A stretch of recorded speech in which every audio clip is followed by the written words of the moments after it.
is the Lakeview BMW 7 Series sneeze shield. Start by inserting the rod, put it in the pocket, push it all the way in. You get to the end now.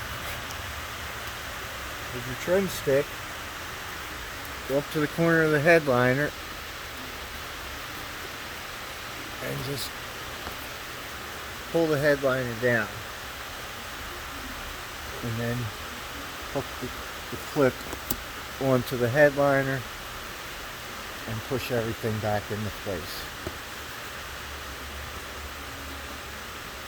And we'll go to the other side and do the same thing.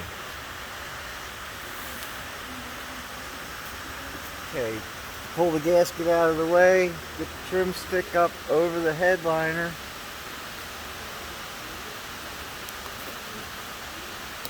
And pop the headliner down.